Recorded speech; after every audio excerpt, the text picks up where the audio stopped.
하나님의 말씀은 요한복음 11장 38절부터 44절까지 교독을 하시겠습니다. 이에 예수께서 다시 속으로 통분히 여기시며 무덤에 가시니 무덤이 굴이라 돌로 막았거늘 예수께서 가라사대 돌을 옮겨 놓으라 하시니 그 죽은 자의 누이 마르다가 가로되 주여 죽은 지가 나흘이 되었음에 벌써 냄새가 나나이다.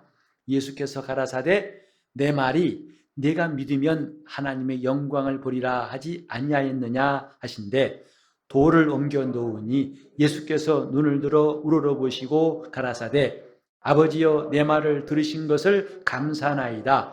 항상 내 말을 들으신 줄을 내가 알았나이다. 그러나 이 말씀하옵는 것은 둘러선 무리를 위함이니 곧 아버지께서 나를 보내신 것을 저희로 믿게 하려 함이니이다. 이 말씀을 하시고 큰 소리로 나사로야 나오라 부르시니 죽은 자가 수족을 배로 동인 채로 나오는데 그 얼굴은 수건에 쌓였더라. 예수께서 가라사대 풀어놓아 다니게 하라 하시니라. 아멘. 오늘도 우리 주님을 사랑하여 예배하는 여러분 심령에 하나님의 그 크신 사랑과 놀라운 은혜가 항상 가득하시기를 예수 이름으로 축복합니다. 아멘. 여러분이 전도할 때 첫 마디를 뭐라고 하시나요? 예수 믿으세요 하는 말이 맞죠? 그런데 사실 전도하다 보면 처음부터 그 말이 잘 나오진 않습니다. 그래서 어떤 사람은 교회 믿으세요 라고 하기도 하고 교회 나가세요 라고 하기도 하고 예수 믿으란 말이 참 쉽지 않구나 라고 생각해요. 그런가 하면 예수 믿으세요 하니까 믿어요. 그렇습니까? 예, 잘 나가세요. 하고는 뭔가 좀 아쉽지요. 왜냐하면 예수를 믿는다고 하지만 구원의 확신이 구원받았냐고 물어보면 좀 자신이 없어 한 사람을 볼 수 있어요. 사실 예수 믿는 것과 구원받은 것은 하나지요. 똑같지요.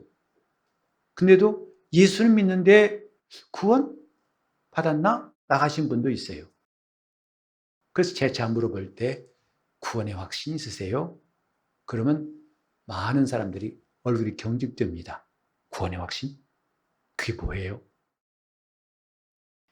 구원의 확신은 다른 게 아니고 당신이 지금 죽어도 천국 갈 자신이 있습니까? 그건 모르죠. 내가. 그건 죽어봐야 하는 거 아닙니까? 그럼 왜 교회 나가세요? 왜 신앙생활 하세요? 그러면 그게 구원받기 위해서 교회 나가는 거죠. 이 말도 틀린 말은 아니지만은 그리 썩 맞는 말도 아니에요.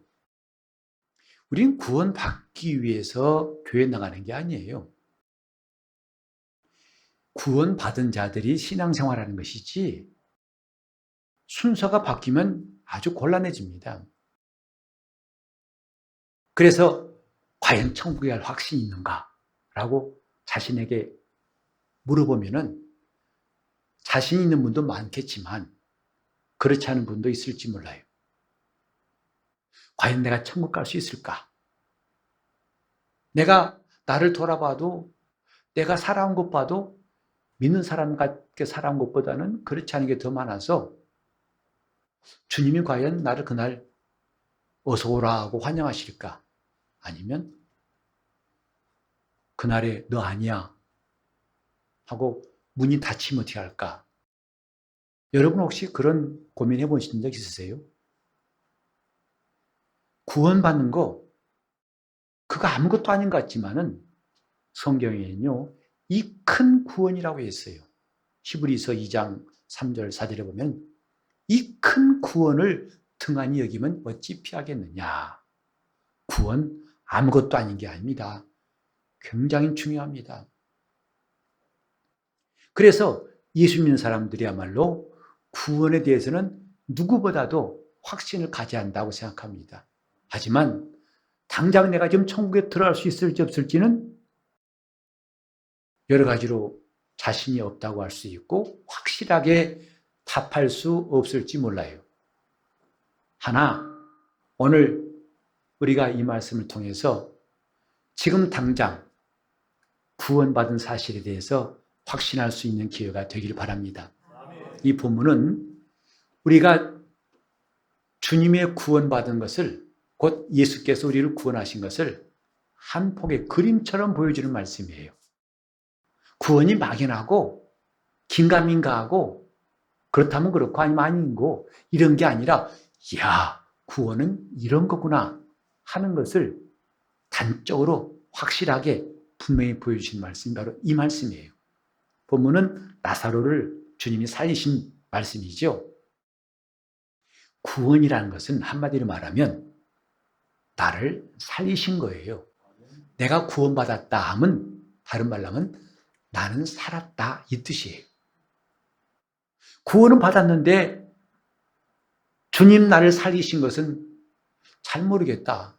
참 엉뚱한 일이 될 수가 있습니다.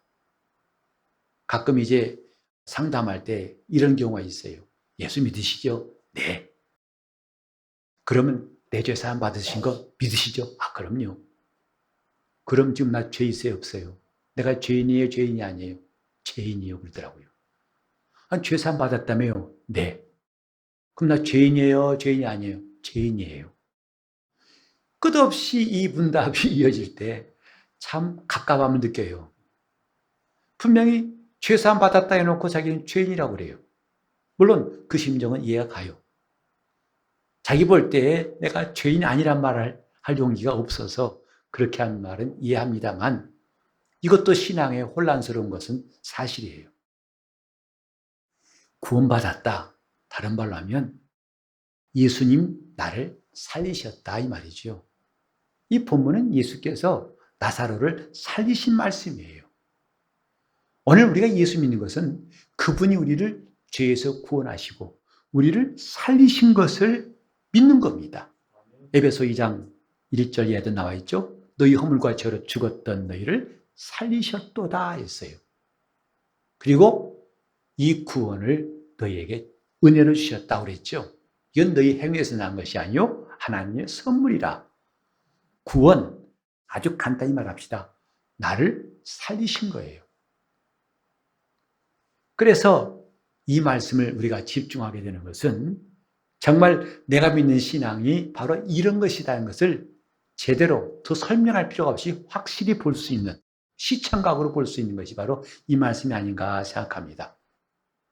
예수님은 나사로와 그 가정을 참 사랑하셨어요. 그래서 나사로가 병들었다는 말을 들었을 때에도 나사로라고 하지 않고 사랑하시는 자가 병들었나이다 라고 말해줬어요. 그런데 주님은 병들었다고 할 때 즉시로 나사로를 신방하지 않으셨고 나중에 그가 죽었을 때에도 주님이 아셨지만 그때 가지 아니하시고 나흘 만에 그 집에 가셨어요. 그때 마르다 그 나사로의 누이가 참 안타까워했어요. 주님 왜 이제 오세요? 좀 빨리 오시지. 좀 샀을 때 오시면 좋았을 텐데 너무 늦었네요. 왜 나흘일까? 참 궁금해가지고 좀 찾아봤어요. 유대인의 전통 율법에 의하면 사람이 죽으면 3일 이내에 장사를 해야 한다는 규정이 있어요. 즉 그 사람의 살고 죽은 문제를 확인할 수 있는 시간이 3일 이내. 3일 지나면 안 된다. 그때부터는 시체가 부패하고 그래서 그건 살았다 할 수 없으니까 3일 이내에 장사하고 우리나라도 보통 3일장을 하죠. 근데 주님은 4일 만에 가셨어요. 보통 주님이 평소에 사랑하신 가정인데 그분이 마음만 먹으신다면 즉시로 가가지고 병 나은 나사로를 고치실 텐데 왜 늦게 가셨을까? 그게 바로 오늘 이 중요한 메시지에 포함되어 있습니다. 나흘 만에 가셨어요. 그것은 이제 완전히 그가 죽은 자라는 것을 누구나 다 증명하는 시간이에요. 세월호 사건 때에도 왜 여러분 골든타임 들어보셨죠? 그래서 골든타임 내에 구조해야 한다. 안타까운 마음으로 전 국민이 TV를 보면서 구조하기를 기다렸던 기억이 납니다. 그것은 에어포켓이라고 배가 가라앉더라도 그 안에 공기가 차 있는 부분이 있어서 그 공기 때문에 얼마간은 버틸 수 있는 시간, 그걸 골든타임이라고 그래요. 사람이 죽어도 나름대로 한 가닥 희망을 가질 수 있는 골든타임, 3일이라고 생각한다 이 말이죠. 그래서 당시에 많은 유대인들은 생각할 때에 사람이 죽으면 그 영혼이 사흘 동안 시신을 떠나지 않고 소생의 기회를 찾고 있다고 생각했답니다. 그래서 금방 장사하지 않았고 사흘이란 기간을 가졌던 것 같아요. 근데 주님이 나흘 만에 가셨을 때는 이미 그런 모든 골든타임도 지나가고 한 줄기 희망도 가질 수 없는, 이제는 확실히 죽었다. 이 사람은 죽은 사람이다 하고 누구나 다 확증할 수밖에 없는 시간입니다. 주님이 그때 가신 것은 너희 중에 누구도 요행이 없다고 하는 그런 시간, 완전히 죽은 사람, 그 사람을 주님이 살리신다는 그분의 시간표라고 생각합니다. 그래 주님께서 나흘 만에 가사 이미 그 누이도 말했어요.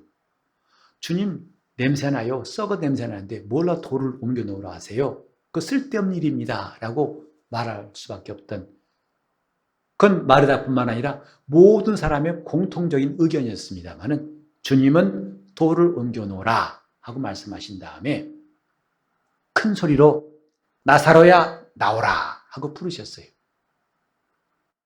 나사로야 나오라. 그는 지금 죽은 자로 무덤 속에 있습니다. 무덤 속에 있는 나사로를 부르신 것, 이건 정말 의미심장한 거예요. 오늘 주님의 구원이 그와 같아요. 우린 이미 허물과 죄로 죽었던 자라고 성경에 말했어요. 그리고 예수가 이 땅에 오신 것은 무덤 속에 있는 우리를 부르러 오신 거예요. 나오라! 죄인들아 나오라! 더 이상 사망 권세 아래 있지 말고 나와라! 내가 온 건 너희를 살리러 왔다! 하고 이 땅에 오신 구주의 음성, 나사로야 나오라 하신 말씀은 바로 그 주님의 음성을 우리에게 상징적으로 가장 확실하게 들을 수 있는 말씀이에요. 복음이 뭡니까? 이렇게 우리를 부르시는 주님의 음성이에요. 하나님 말씀이 무엇이죠? 히브리 3장 7절에 말씀한 것처럼 오늘날 우리에게 말씀하시는 그분의 음성이에요. 우리 앞에 성경이 놓여 있습니다. 이건 뭐냐면 하나님의 말씀이 우리 앞에 놓여 있다는 것이고 곧 그 말씀은 어제나 오늘이나 영원토록 동일한 말씀이시기에 2000년 전에 나사로를 부르신 것처럼 오늘도 그 말씀은 나를 부르신다는 증거로 하나님 우리 앞에 성경을 두신 거예요. 성경책으로 보지 말고 이 성경을 펴는 순간에 하나님 나를 부르시는 음성으로 들을 수 있기를 바랍니다. 그것이 믿음이에요. 하나님은 나를 부르신다. 지금도 나를 부르신다. 우리는 나사로를 주님이 불렀다는 것으로 끝나진다면 이 성경은 나와 아무 관계가 없어요. 그러나 이 기록된 말씀이 오늘까지 그 수많은 핍박자에 의해서 성경을 말살하려고 저 중세 시대도 얼마나 핍박이 많았고 성경이 수많은 것들이 불태워졌지만은 오늘까지 내 앞에까지 이 성경이 놓여있는 이유가 뭘까? 이 성경은 하나님 나를 부르시는 그분의 음성이에요. 나사로야 나오라! 바로 나 영혼을 죄악 가운데 사망의 골짜기에서 부르시는 주님의 음성, 바로 이것입니다. 그때 나사로가 살아나서 수족을 동인처럼 걸어 나오더라 했어요. 그가 손과 발이 묶인 채로, 배로 묶인 채로, 얼굴은 수건에 쌓인 채로 나오더라. 산 거죠. 분명히. 움직일 수 없던 자가 일어나서 걸어 나오니까 산 거죠. 하지만 오늘 우리는 그 다음 말씀에 주목하려고 합니다. 오늘 설교 제목에서 썼습니다마는 풀어놓아 다니게 하라. 이 말씀은 꼭 하실 필요도 없지 않을까라고 생각하지 않으십니까? 아니, 살았으면 당연히 사람들이 그 묶였던 걸 풀 것이고 또 다닐 것이 아닌가. 하지만 우리는 저 야이로의 딸을 살리실 때에 이와 비슷한 말씀인 걸 기억합니다. 예수님께서 야이로의 딸을 살리실 때 달리다굼 소녀야 내가 내게 말하노니 일어나라 하시니까 혼이 돌아와 그 아이가 살더라. 12살쯤 되었더라 했어요. 산 거 아닙니까? 근데 주님 하신 말씀이 뭐냐면 이 어린아이에게 먹을 것을 주어라 했어요. 당연히 부모가 주지 않겠어요? 근데 먹을 것을 주라 하셨어요. 오늘 이 말씀도 나사로가 주님이 불러내셔서 무덤에서 나왔습니다. 근데 풀어놓아 다니게 하라. 이 말씀이 주신 메시지가 뭘까를 생각해 봅니다. 우리는 기사회생이란 말을 가끔 듣습니다. 그리고 어떤 사람은 병상에서 1년 넘게 혼수 상태에 있다가 깨어나가지고 뉴스 나온 거 본 적이 있죠. 기사회생입니다. 기가 막힌 일입니다. 정말 다들 죽었다고 낙심할 수밖에 없는 상황인데 다시 호흡이 그리고 심장이 뛰고 의식을 찾고 굉장한 일이죠. 살았다 이 말이죠. 그래서 기뻐하죠. 하지만 아직 이 사람은 링게를 뺄 수가 없고 아직 이 사람은 자기 힘으로 걸을 수 없고 뜀박질할 수 없고 나가서 일할 수 없고 사람 만날 수 없어요. 그냥 병상에서 이제는 그 모니터에서 심장이 뛰고 또 여러 가지 살았다는 표시가 있어서 산 것뿐이지만은 정상적인 삶으로 돌아오지는 않았습니다. 마찬가지로 우리가 지금 죄에서 구원받아 살았어요. 구원받아 살았어요. 우린 그것으로 나는 구원받았다 하는 것은 대단히 부족한 겁니다. 주님은 이제 숨 모셨던 우리에게 숨쉬게 하신 것으로 구원했다 하지 않으셨어요. 이제는 죽은 자로 취급하지 않고 산 자로 취급당하는 그것 자체를 가지고 행정적인 사망신고서를 쓰지 않고 아직 주민등록에 남아있는 정도로 그 정도로 살았다고 구원하신 것이 아니라 이 말이죠. 주님께서 말씀하신 것은 이제 풀어놓아 다니게 하라. 나사로가 비록 혼이 돌아와서 산자가 되었지만 그는 지금 묶여 있어요. 손과 발이 묶여 있어요. 오늘 이것은 우리 신자들에게도 똑같이 적용되는 거 아닙니까? 지금 예수님 믿지만 믿는다고 해서 누구 전도하면 나 믿는다고 하고 교회 나간다고는 하지만 얼마나 많이 매여 있는가? 사실 인생은 매여 있는 것의 연속입니다. 그래서 이럴 때 있죠. 결혼 안 하는 사람 보면 참 부럽습니다. 왜? 너는 참 좋겠다. 자유로워서. 매이지 않아서. 남편에게 매이지 않고 아내에게 매이지 않아서 부러울 때가 있다 없다. 있는 분들은 다 끄떡끄떡할 거예요. 차라리 저 때가 좋았지. 그리고 거기다가 또 자녀가 나오면 또 매입니다. 아빠, 엄마가 된 게 또 매이죠. 일생 동안 책임져야 됩니다. 결혼했다고 알아서 하라는 것, 그거 좀 쉽지 않더라고요. 계속 자나 깨나 다 큰 어른 보고 자존심하고 잘 갔다 와 그러죠. 불안하죠. 이것만입니까? 직장에 나가면 직장에 매이고 도무지 매이는 것밖에 없어요. 근데 사실 성경에 보면요. 이런 일이 있기 전에 인생의 처음부터 인간은 매인 자라 했어요. 그래서 사단에게 매여 했어요. 성경에 보면 사단에게 매인 자, 또 마귀에게 눌린 자, 또 18년 동안 귀신 들려 앓으며 조금도 펴지 못하는 자. 즉 성경이 볼 때 인류는 사단에게 매인 자, 죄의 종으로 매여 있는 자. 그 다음에 바로 마귀에게 눌린 자를 주님이 고치셨다 하였고, 주님은 수많은 사람에게 귀신 들린 자를 귀신 쫓아내시고 살리셨어요. 여러분이 핸드폰 계약할 때 그러죠. 저 노예 계약이에요. 노예 계약이란 말이 끔찍해요. 노예가 뭐냐면 매인자거든요. 꼼짝 못하고 벗어날 수 없는 게 노예 아닙니까? 사실 그 너무 과장된 말인 것 같아요. 기껏해야 할부금 갚아야 할 신세입니다. 그거 아니겠어요? 그것도 2년만 지나면 끝나요. 근데 그동안에 마음대로 해지하지 못하고 하다 보니까 노예예요. 노예는 그 정도가 아닙니다.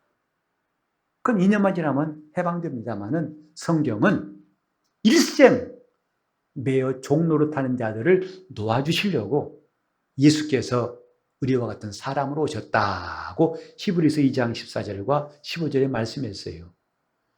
내가 인정하든 않든 느끼든 못 느끼든 원래 우리는 매인자들, 죄의 종이요 죄의 매인자들이었다 이 말이죠. 그것을 풀어주러 오신 분이 예수님이에요. 인생사의 그 매인 것뿐만 아니라 근본적으로 원수 마귀에게 매여있는 종된 우리를 도와주려고 오셨지만은, 그래 우리를 구원하셨지만은 아직까지도 예수는 믿노라 하면서 매여있는 것이 과연 없을까? 여러분 생각 안 해보셨습니까? 신자도 매여있는 게 많습니다. 물론 이런 삶에 대해서 매인 것도 있겠지요. 내가 해야 할 책임도 있고 의무도 있고. 하지만 적어도 예배하러 나와서까지도 매여있다 이 말이죠. 찬송도 매어서 제대로 못해요. 눈치 보는 거. 또 자기 마음속에 그럴 용기가 안 생겨가지고. 저는 어떤 사람 찬송합시다 그러면 몇 장 합시다 그러면 찾는데 1절 지나간대요. 그렇게 찬송이 싫더랍니다. 그리고 2절 할 동안에는 가사를 구경하느라고 2절 지나가고, 그 다음에 3절째 가서 노래를 부르려고 하면은 목에다가 말뚝 박아놓은 것처럼 소리는 안 나오고 땀만 뻘뻘 나오더라는 거죠. 찬송? 여러분 찬송도 좀 터져나오듯이 그렇게 하나님 앞에 전심으로 해본 기억이 있으십니까? 찬송은 아무나 하는 게 아닙니다. 매이지 않아야 찬송이 나오는 거예요. 저는 바울과 실라가 빌립보 감옥에서 그 옥중에서 얻어맞고 고문당하면서 다 묶여있는데 그때 찬송했던 게 참 놀랍습니다. 찬송이 나오냐고요. 그럴 때 찬송이 나오겠습니까? 그런데 그 찬송의 능력은 온통 옥을 흔들어 놔가지고 옥문이 열리고 착고가 풀어지고, 그 덕분에 그 옥을 지키는 옥사장이 그 온 가족이 다 예수 믿게 됐죠. 찬송할 자유가 없어요. 마음이 무거워 찬송이 안 나와요. 힘들어 찬송이 안 나와요. 기분이 그럴 마음이 아니에요. 지금 매여 있는 겁니다. 기도도 매여서 안 나와요. 우리 한번 기도합시다. 금요일 날 이제 기도 시작했으니 나오세요도 여러모로 물론 형편이 있는 거 압니다. 근데 또 한 가지 아세요? 할 마음만 있다면 하나님은 하게 하시는 거 아십니까? 내가 하겠다고 결심한다면 주님 이 소원입니다. 네 들어주세요 하면 그분이 길을 내신다는 것도 맞잖아요. 지금 매여있기 때문에 다 싫은 거예요. 귀찮고 안 되고 소용없고 이렇게 하는 거죠. 지금 자기가 매여있는 거 아니야 이 말이에요. 구원받은 사람이지만 나사로가 주님 부르셔서 살아났지만 아직도 매여있는 것처럼, 수족이 매여있는 것처럼, 또 얼굴은 다 수원으로 쌓여있는 것처럼 시체가 아니지만 그런 것 같이 구원받았다 하나 아직도 답답하고 아직도 주님을 제한하는 것이 많아서 안타까움이 없습니까? 주님은 그런 우리에게도 똑같이 말씀하신다 생각해요. 풀어놓아 다니게 하라. 믿음이라는 것은 생각 속에, 마음 속에만 머무는 것이 아닙니다. 우리가 신앙 고백할 때 첫째는 마음으로 믿고 끝나는 게 아니라 두 번째로는 입으로 시인하고, 더 나아가서 세 번째로는 침례부터 순종하여서 믿고 시인하고 순종하는 것을 말하지 않습니까? 어느 단계에서 멈춰버린다면 그건 아직 온전한 것이 아니다 이 말이에요. 주님이 나사로를 살리셨습니다마는 아직도 매여 있어요. 찬송할 자유가 없고 그 담력, 기쁨이 없다는 것은 안타까운 일 아니냐 이 말이죠. 왜? 아프니까. 왜? 힘드니까. 왜? 귀찮으니까. 왜? 뭔가 답답하니까. 다 매여 있는 것입니다. 그걸 풀어놓아 다니게 하라. 풀어놓아 다니게 하라. 주님께서 중풍병자에게 말씀하셨어요. 소자야 안심하라. 네 죄사함을 받았느니라. 라고 성경에 그걸 끝난 게 아니에요. 주님은 침상을 들고 일어나 걸어가라. 주님께서 그 행동을 명령하셨어요. 즉 네가 구원받았다면 이렇게 믿음으로 행하라고 말씀하신 거죠. 우리가 지금 주님 날 구원했다는 그거 가지고서 감사하다 감사하다 마음으로만 머물 것이 아니라 이제는 풀어놓아 다니게 하라는 주의 뜻을 오늘 이 말씀을 통해서 깊이 생각해 봤으면 좋겠어요. 나는 지금 무엇에 매여 있는가? 내가 좀 살았다는 증거를 과연 나는 내 스스로 가지고 있는가? 살았으면 풀어놓아라. 살았으면 다니게 하라. 다니게 하라. 저 중환자실에 1년 넘게 누워있는 사람 보고 살았다 할 수 없죠. 살긴 살았어요. 그러나 살았다는 의미를 찾기 어려울 거예요. 내가 지금 구원받았지만은 그러나 아직도 이것저것에 매여서 꼼짝 못하고 있다면 과연 그가 산 자를 할 수 있을까? 오늘 우리는 구원받은 성도라면 이제 풀어놓아 다니게 하라는 주의 말씀이 우리 영혼에 들려왔으면 좋겠어요. 나에게 지금 하시는 말씀 풀어놓아 다니게 하라. 주님, 내가 그저 머리로만 믿는 사람 아니고 내 생각으로만 믿는 사람 아니고 나도 정말 주님이 인정하시는 사람답게 믿는 자가 되기 원합니다. 이런 소원이 오늘 저와 여러분 속에 가득했으면 좋겠습니다. 왜? 그게 자기 영혼을 사랑하는 일 아니겠어요? 풀어놓아 다니게 하라. 자, 그러면 이렇게 풀어놓아 다니게 하려면 첫 번째 우리가 할 수 있는 것이 있어요. 어렵지 않습니다. 내가 이제는 살았다는 거 하나 가지고 가만히 있는 것, 침대에 누워있는 것이 아니라 주님이 풀어놓아 다니시게 하는 그런 사람들은 첫 번째가 뭐냐면 찬송에 인색하지 맙시다. 찬송은 대단히 능력이 있어요. 하나님은 우리의 찬송 받으시기를 원하신다고 성경에 말씀했어요. 마귀는 하나님을 찬송하지 않습니다. 귀신은 하나님을 높이지 않습니다. 타락한 자들은 하나님을 결단코 기억하지도 않고 높이지도 않습니다. 성도는 하나님을 찬송해요. 하나님이 하신 일을 칭찬하고 기뻐하고 기억하고 계속 노래합니다. 그 찬송이 그게 별거 아니다고 생각하십니까? 저는 어떤 청년이 청년부를 담당할 때 토요 모임에 와서 간증한 걸 봤어요. 간증 수수가 됐을 때 자원에서 간증하더라고요. 뭐냐 했더니 자기가 허리 디스크 때문에 고생해서 고통이 심해가지고 오늘 청년부 모임을 나갈까 말까 망설였다는 거죠. 그래도 나가자 하고 나와서 아픈 몸 이끌고 나와가지고 그 모임에 함께 막 찬양하는데 어느 순간에 아픈 것이 없었다는 거예요. 너무 기뻐가지고 언제 이 아픔이 사라졌는지 너무 기뻐가지고 나와 간증한 거 봤어요. 우리 일상 가운데 얼마든지 일어날 수 있는 일입니다. 신기한 일 아니에요. 찬양의 능력은 어마어마합니다. 그 찬송 때문에 전쟁에 승리한 것도 성경에 나와 있잖아요. 창과 칼로 이긴 게 아니라 하나님은 모압과 암몬 연합군을 상대할 때 여호사밧 왕에게 이런 전술을 쓰라고 하신 게 뭐냐면 찬양입니다. 그래서 하나님을 찬양함으로 칼 한 번 안 쓰고 이긴 전투. 그게 바로 브라가 골짜기 전투입니다. 브라가는 히브리어로 찬양, 찬송이란 말이거든요. 여러분, 지금 우리 가운데 찬송이 얼마나 메말라 있는지. 내가 풀어놓아 다니게 하신 사람이 되었다면 찬송부터 시작하세요. 그분이 하신 일을 찬송하세요. 마리아가 은혜 입은 다음에 천사가 와서 내가 아들을 낳을 것이다 하나님의 뜻을 전한 다음에 그가 한 일이 처음이 뭐냐면 내 영혼 주 찬양하며 하나님 내 구주를 기뻐하면 그랬어요. 그가 할 수 있는 첫 번째 일이 뭐냐면 하나님을 찬양하는 것이었어요. 그 사람들 그죠. 목사님 찬송할 기분도 안 나요. 지금 내 기분, 내 형편 하시면서 찬송하라면 너무 고문 아니에요? 말이 됩니까? 그때 유명한 말씀이 하박국 3장 17절 이하에 있어요.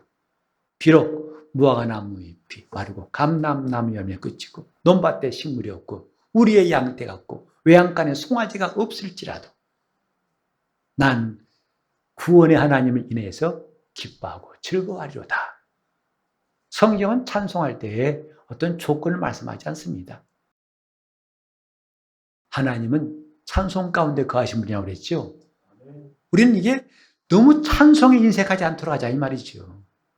그래서 앞으로 우리 교회는 좀 찬송이 더 크게, 더 많이, 더 오랫동안 찬송했으면 좋겠어요.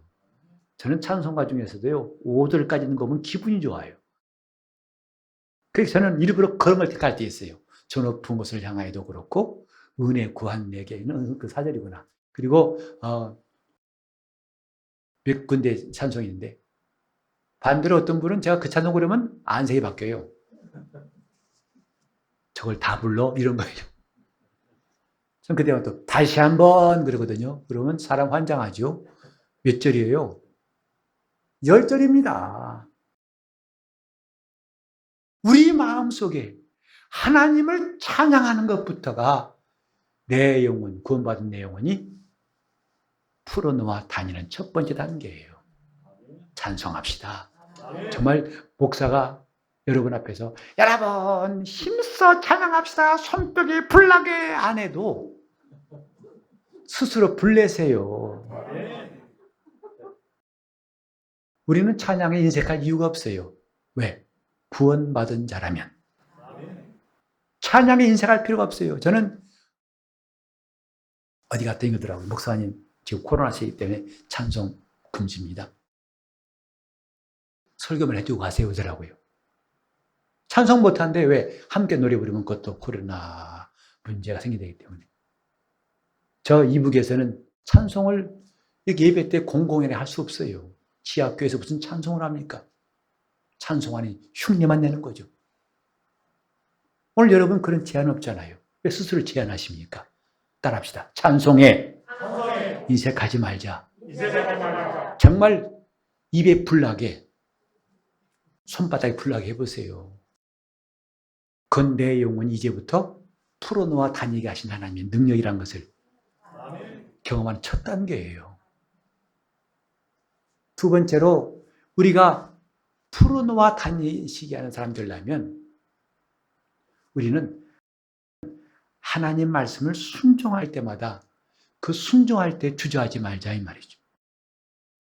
내가 지금 살았다는 것을 경험할 수 있는 절호의 찬스가 뭐냐면 말씀에 순종할 때예요.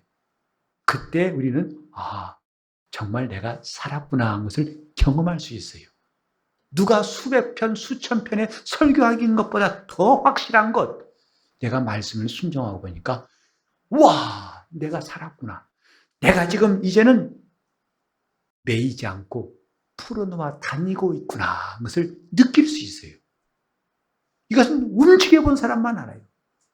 그러니까 하나님 말씀에 순종하기를 주저하지 말자 이 말이죠. 내가 구원받았으면, 내가 산 자라면 겁도 없이 순종할 수 있기를 바랍니다. 저는 개척하기 전까지 새벽 기도를 1년 내내 해본 적이 없어요. 특별한 경우에 함께 정해가지고 교인들과 함께 기도하기도 했지만은, 그러나 개척한 다음부터는 어쩔 수 없이 매일 나와서 기도하는 것, 새벽에 기도하는 게 참 처음에는 얼마나 막 머리가 아프고 힘들고 정신없고 괴롭더라고요. 근데 새벽 기도를 이제 8년째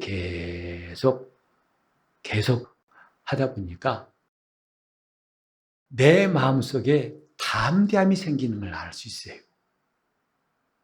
기도하라 하신 말씀을 이제는 순종했더니 얼마나 큰 담대함이 생기는지.